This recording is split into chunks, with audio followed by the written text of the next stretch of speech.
Master સાહેબે એક વિદ્યાર્થીને કીધું કે આવતીકાલે તારા પપ્પાની સિગ્નેચર લેતો આવજે. તો વિદ્યાર્થી બીજે દિવસે બપોરે સિગ્નેચરની અડધી બોટલ લઈને ગયો.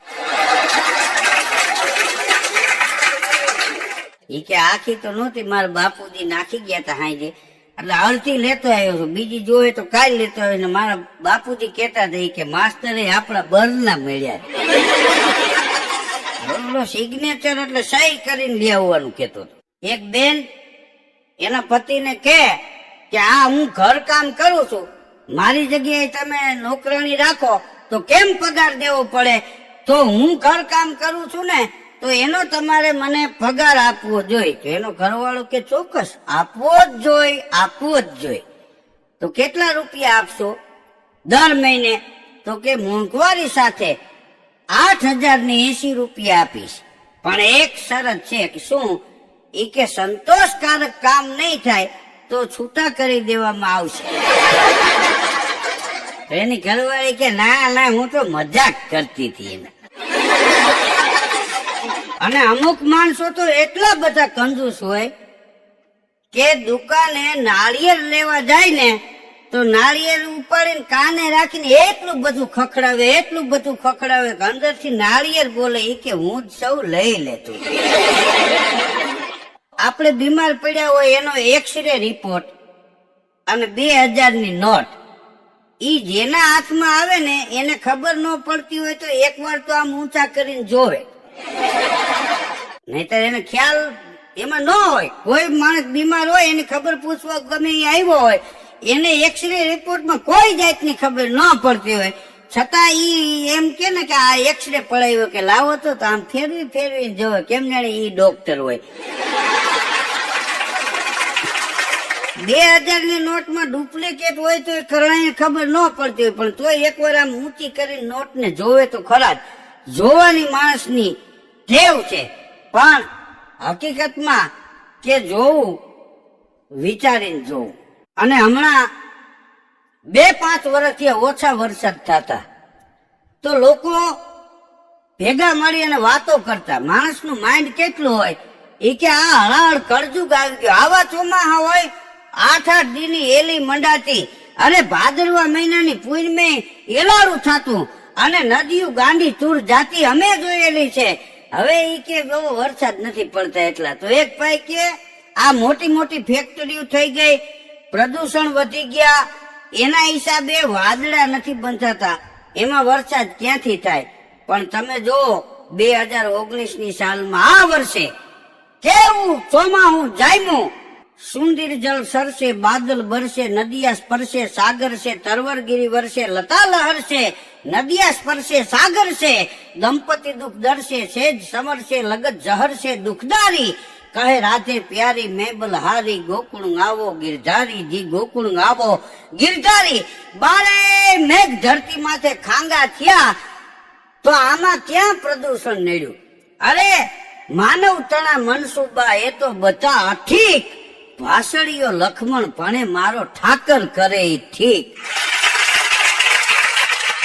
પ્રદૂષણ ક્યાં નડ્યું? અરે આ આપણી ફેક્ટરીઓ તો ઈશ્વર પાસે નાના બાળકો જેમ ચોમાહામાં વરસાદમાં કુબલા કરીને રમે ને એ ઘોલકા ઘોલકીની રમત જેવી છે. ફેક્ટરીઓના પ્રદૂષણ કાંઈ ભગવાનને આપા મંડળમાં થોડા નડે એવો વરસાદ જામ્યો. વડોદરામાં વિશ્વામિત્રી નદીના પાણી ઈ એટલા બધા બહાર નીકળ્યા કે વડોદરાના જે પાણી હતા એને નદીમાં જવા ન દીધા.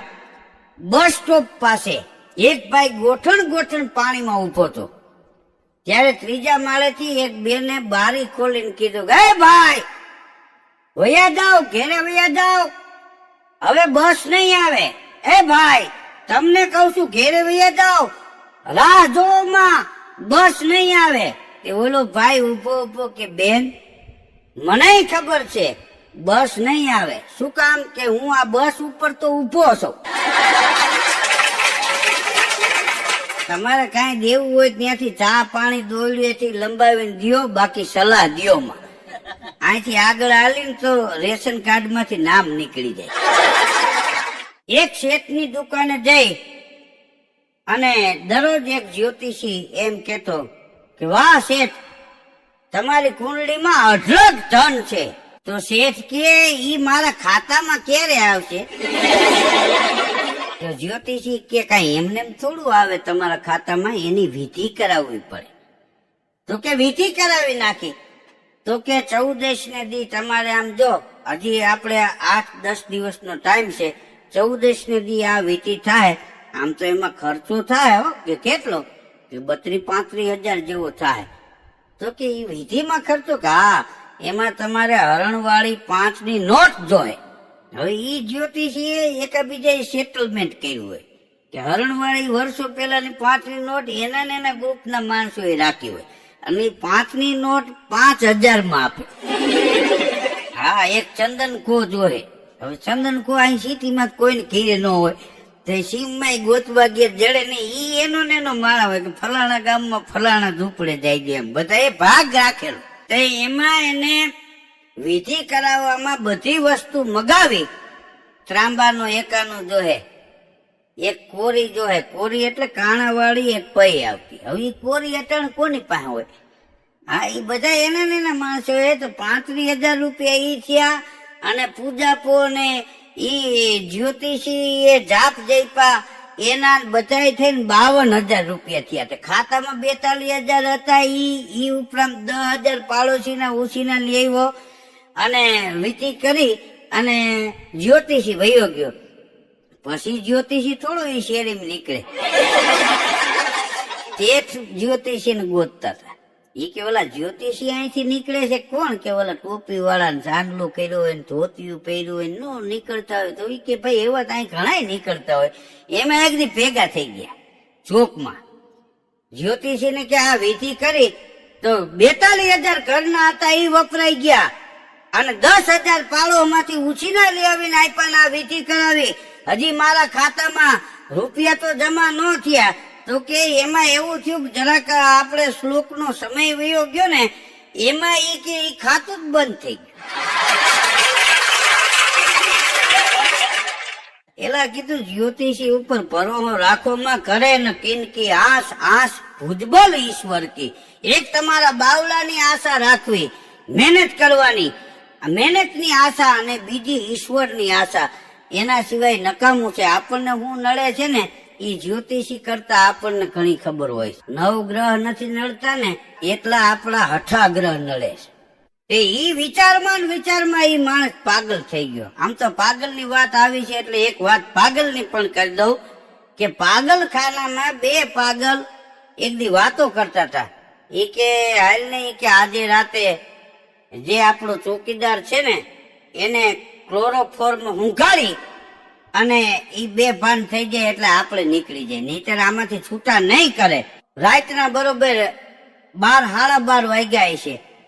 તો 2 પાગલ ક્લોરોફોર્મ લઈ અને ચોકીદારની ઓયડી પાસે ગયા ને, ત્યાં મોકે ચોકીદાર નહીં. તો પાગલ ત્યાંથી પાછા વળી ગયા. એક પાગલ બીજાને કે આ ચોકીદારે આપણો આખો પ્લાન ફેરવી નાખ્યો મોટા, નહીતર આજ છટકી જાય. આ જોક્સ મેં એક પ્રોગ્રામમાં કર્યો ને, તો પ્રોગ્રામ પૂરો થયો પછી એક ભાઈ આવ્યા મને કે ધીરુભાઈ ઈ 2 પાગલ ક્લોરોફોર્મ લઈને ગયા ચોકીદારની ઓયડીએ દરવાજે, અને ચોકીદાર નહોતો ને તો ઈ લોકોએ વયું જવું છે, નીકળી જવું છે, પાછું અંદર થોડું જવાય. મેં કીધું એને જ પાગલ કહેવાય.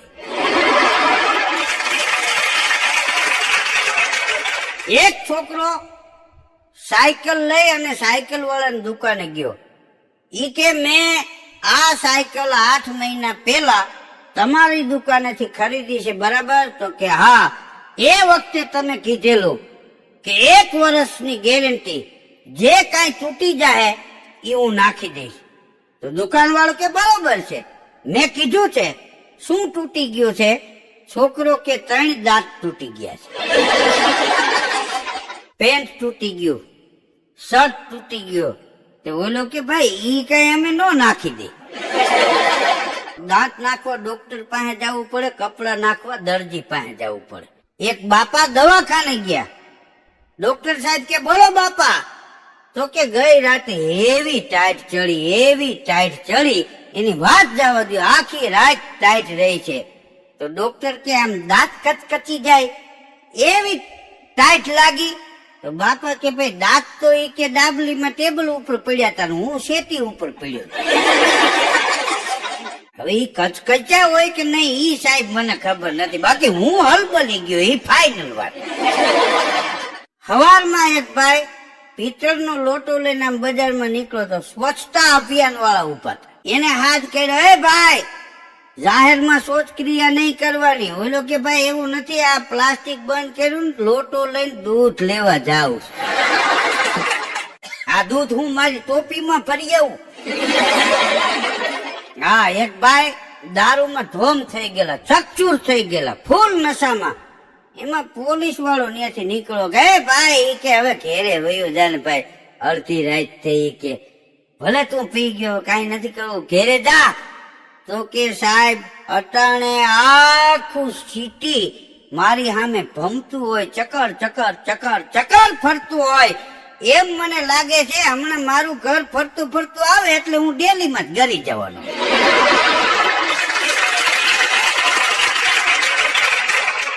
રેલવે સ્ટેશને કુલીને એક મુસાફરે બોલાવ્યો કે અહીંયા આવતો. તો કુલી ગયો, બોલો સાહેબ. તો કે અહીંયા આજુબાજુમાં સ્મશાન છે. તો કે ના ના અહીંયા સ્મશાન ક્યાંથી હોય, તમારા સ્મશાન નું શું કામ છે? તો કે આ ટ્રેન ની રાહ જોઈને ગુજરી જાય મુસાફર ને બાળો છો ક્યાં તમે? હવે કેટલી રાહ જોઈએ છે એને. આમ તો સ્મશાન ભૂમિને માણસો અપવિત્ર ગણે છે. હમણાં 2-3 જણા બેઠા હતા, વાતો કરતા હતા. તો એક ભાઈ કે આ દુનિયામાં પવિત્રમાં પવિત્ર શું? તો એક ભાઈ કે મોબાઈલ. કે કેમ? કે